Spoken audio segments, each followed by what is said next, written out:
sports page with the Orlando Sentinel and FM 96.9 The Game's Mike the Bulldog Bianchi. On JRR.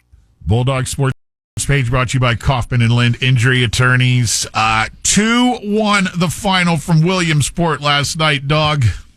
That's right. Lake Mary gets it done just as I predicted. I said they would be the first Florida team in history to win the Little League World Series, and they take down Sioux Falls last night. J.J. Feliciano. No, not Jose Feliciano. J.J. Feliciano was the starting pitcher last night. 11 strikeouts, allowed only 2 hits in 5 2/3 innings, and he exited after he exceeded the 85 pitch limit.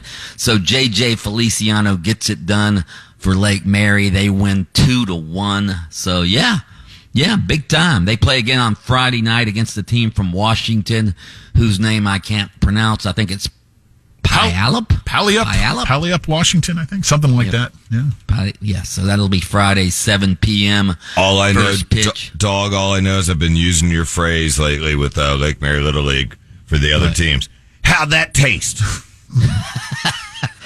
32746 rocked your ass. Speaking of how'd that taste, Austin Dillon? Wow. That interesting ruling from NASCAR here. Yeah, NASCAR took away Austin Dillon's automatic spot in the playoffs. That was revoked after he intentionally, after he crossed the line and intentionally wrecked Joey Logano and Denny Hamlin on the last lap on Sunday to win that race. Of course, if you win a race, you get an automatic bid into the playoff. And they said, no, you can keep the race win, but you're not getting the automatic bid into the playoff. Elton Sawyer, the NASCAR vice president of competition, said this was conduct detrimental to stock car racing and said this isn't how we want our races to end. I think there are probably a lot of NASCAR fans who think this was conduct not detrimental but enhancing to NASCAR. Yeah. Ironically, Austin Dillon drives that number 3 car, which is the car driven by the great Dale Earnhardt, who was known for his aggressive driving and doing anything possible to win a race. Remember what Dale once said when the drivers were complaining that he was racing too hard and the cars were starting to go too fast. Dale Earnhardt had the famous quote, put a kerosene rag around your ankles so the ants won't climb up and eat that candy ass. That was Dale Earnhardt's quote. I'm curious, Lynch. That is great. I'm curious. I had to think about that one for a second. Yeah, put a kerosene. Yeah, so ants won't go past that kerosene. Yeah. So, question for you, Lynch, Mr. NASCAR. I'm not Mr. NASCAR. I just enjoy NASCAR. Are you okay with this? I thought it was an interesting ruling. I find it odd that they let him keep the win. But I think this is going to irk some longtime NASCAR fans. I guarantee it will.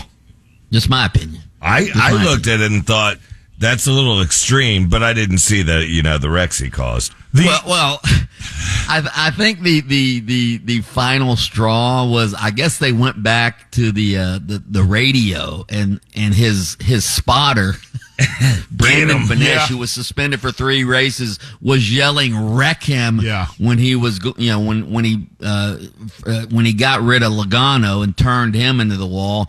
Then Hamlin was ahead of him, and the spotter said, "You wreck him." So I think that was probably the final straw. This is like WWE NASCAR, man. Yeah, well, it's old school style, man. But again, none of us have been in the position of being behind the wheel in the heat of a NASCAR race to even be able to closely relate to trying to make that decision at the time. So, especially when you haven't won in 2 years and your race team is stinking it up. So, I mean, we've all wanted to do it on I-4, but you have a good point there. Right.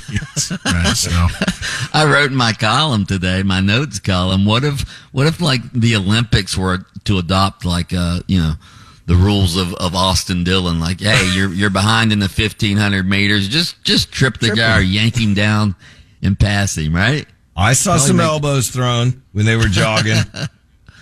Speaking of the playoffs, golf's playoffs begin on Thursday. The FedEx Cup Championship, which is, what is it, 3 or 4 tournaments. Does anybody understand the FedEx Cup, and does anybody look at this as like, I saw one of the golfers called it the Super Bowl of the PGA Tour. Does anybody look at the FedEx? Being a golfer, I got to tell you, it's extra golf for people to watch with the best players in the world. It's almost like not the Super Bowl, but their Little League World Series. How's that? Well, you do get a $25 million bonus if you win. So big money's involved here. I just wonder if golf fans the playoffs are starting on Thursday. Is that a big deal? It's not like that. But Anyway, J.J. McCarthy, we talked about this yesterday. He was injured in the preseason game, the rookie quarterback of the Vikings. He is out for the season after undergoing surgery yesterday to repair a torn meniscus in his right knee. There was some hope that maybe they could just clip the meniscus and he would be able to return at some point in the season, but no, he's now gone, which means Sam Darnold is the quarterback now of the Vikings. The Vikings, of course, replacing Kirk Cousins as their quarterback. Other news, Aaron Judge becomes the fastest baseball player in history to reach 300 home runs. He slugged his 300th last night in a 10-2 victory over the pathetic Chicago White Sox. By the way, the White Sox announced they're lowering season ticket prices next year. Buy one, get one. Yeah. BOGO season tickets. Huh? Hey, you might want to consider it. I'm just throwing it out there. You guys can take that idea and run with it if you want. By the way, there's all this controversy involving this Australian breakdancer, I guess was awful in the Olympics. I didn't watch any of Rachel Gunn. Did you guys watch any of Rachel Gunn breakdancing? It was a joke. There was no breakdancing involved. It was just some gyrating. I guess she did some routine called what did they call it? I saw it.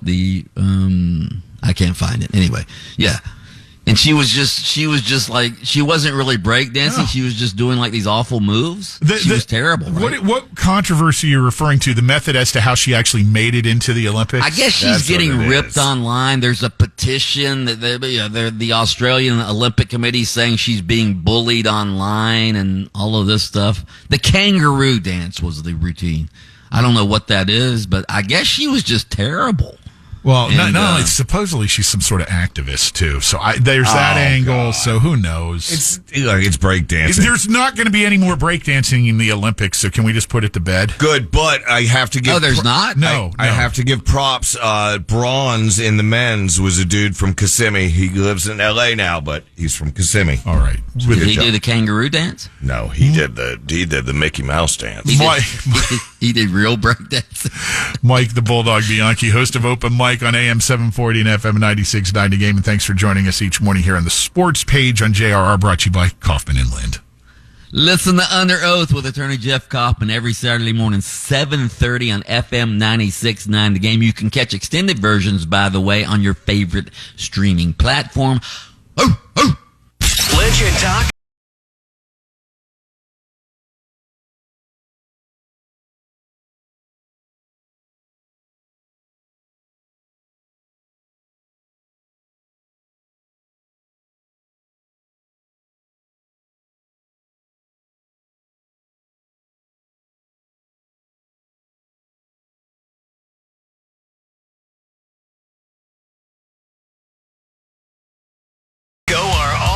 On demand. Download their podcast daily on our free iHeartRadio app. Get it now at WJRR.com.